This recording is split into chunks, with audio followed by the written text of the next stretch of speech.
Hello everyone, my name is Austin. I am the gem cutter behind iFacet. Today I'll be cutting these two Montana sapphires that I mined at the Spokane Bar Sapphire Mine. For a little size reference, one weighs 3.72 carats, the other weighs 2 carats. Let's get them on a dop stick. Here we go. Let's start cutting.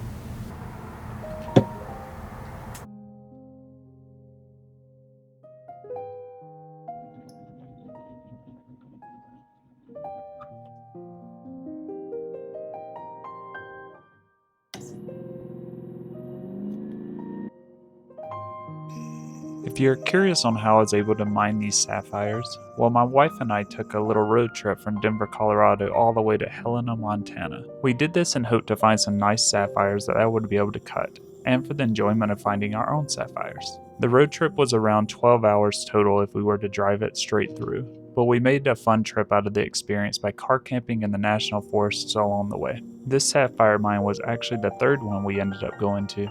I will be posting videos of some of the sapphires I cut from the other mines in Helena, Montana as well, so stay tuned for that.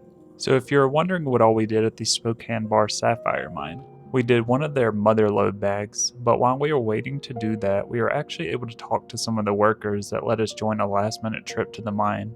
On this trip, we were able to dig in their mother lode pile that was at the mine. We were only able to dig 6 buckets from that mother lode pile. It was a decent amount of work considering we were on day 4 of digging sapphires and we were extremely exhausted. After digging your buckets, the sapphire owner returns the bags for you to the main shop where you have to shift through the bags. This process took us 2 days to go through the bags because of how much material there was, and we were at the end of the day. These 2 sapphires in the video were some of the nice ones that we were able to mine. We ended up with plenty more, but those will be cut in future videos.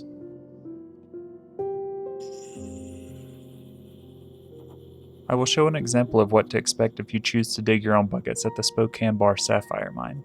You will drive your car into the mine following the mine owner. Once you get to the mine, you will be given a shovel and 5 buckets. You can choose to pay for more buckets for a cheaper price as well. We only did 6 due to my wife and I being tired from the previous days of mining. You will be directed to the mother lode pile as shown here. You will then dig into the pile with the shovel, where you will fill a bucket. Once you finish filling a bucket or 2, you will then have to use a separator to get out the bigger rocks. To use a separator, you have to shake it back and forth to make smaller rocks fall into the next separator. This is an example of the first separator. It has large holes to allow smaller stuff to fall through while keeping the larger rocks separate. You can hold those larger rocks in the separator up to the sun to see if there are any see-through rocks that are large. Sapphires have been found this way. Unfortunately, we did not find any of that size. You will then toss those rocks to the side in a pile. Next, you shake the next separator as well to get out some of the sand and the smaller rocks. This separator is much finer than the first. After getting some of the smaller rocks and sand out, you will put what's left in your take back to the office bucket. Once you fill up all your buckets this way, you will return to the main office. Here, they have bathtubs set up and tables to sort through your buckets. You will dump some of your collected rocks into a smaller sifter provided by the mine. Then you will head over to the bathtub and rinse the rocks and separate them by their specific gravity.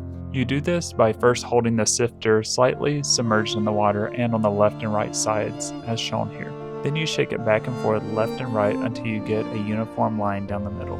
Then you will rotate the screen 90 degrees and do the same process again. You do this several times, and this concentrates the sapphires to the middle and the center of the screen because sapphires have a higher specific gravity than the rest of the stones. You then go back to the table and flip the screen towards you. All these sapphires should be in the center if you perform the procedure correctly. It took my wife and I around 5 hours total to screen all 6 buckets if you're curious about the amount of time it takes just to do this part. Currently I'm cutting the girdles at 600 grit, which is a fairly coarse lap. Cutting the girdle is what defines the size of the stone.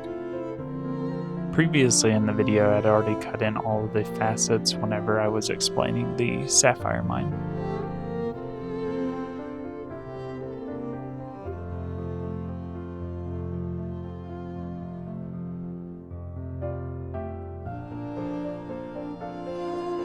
Next up is pre-polish, and I do this with 3000 grit diamond on a zinc lap.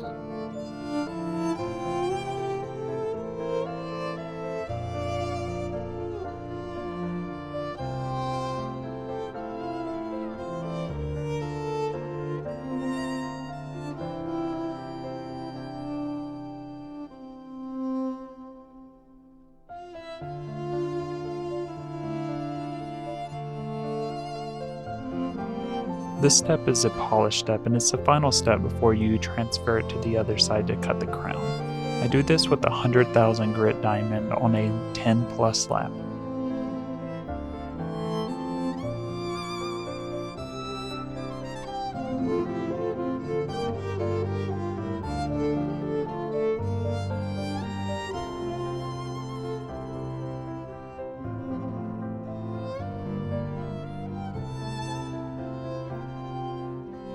This is what the stones look like whenever the pavilion's all cut in and polished. This one is a 3 carat sapphire. This is a 2 carat.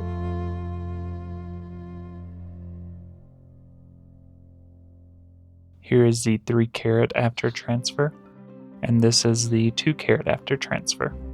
The first step whenever I cut the crown on these smaller stones is I use a 600 grit centered lap, and that is a pretty coarse lap.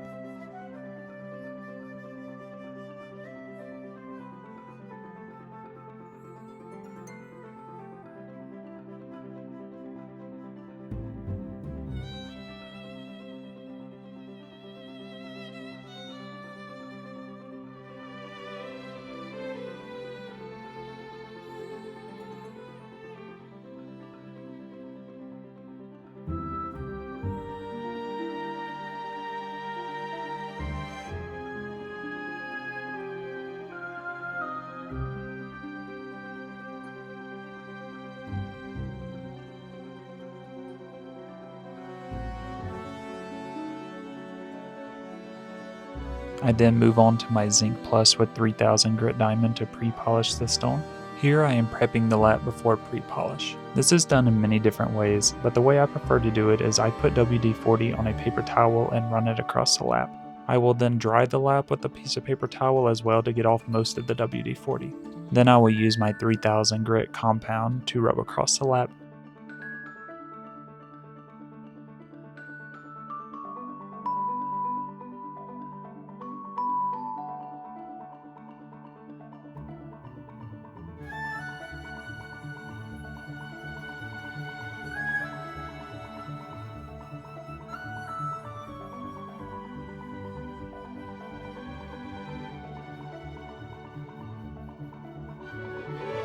This is the final step in finishing the entire stone, which is polishing the crown.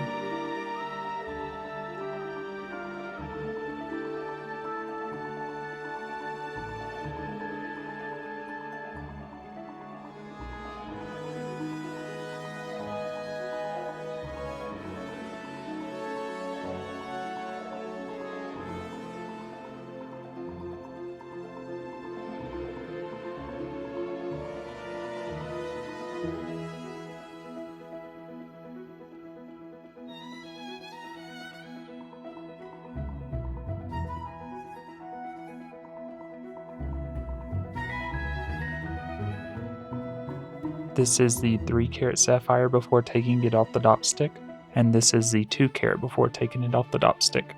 The 3.7 carat ended up weighing 1.25 carats. That means I got around a 34% yield.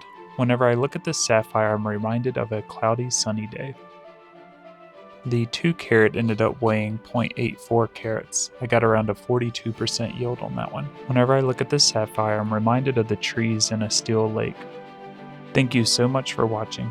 I hope that you enjoyed this video as much as I enjoyed making it. If you would like to purchase any stone that I cut, you can visit my website at www.ifacet.shop.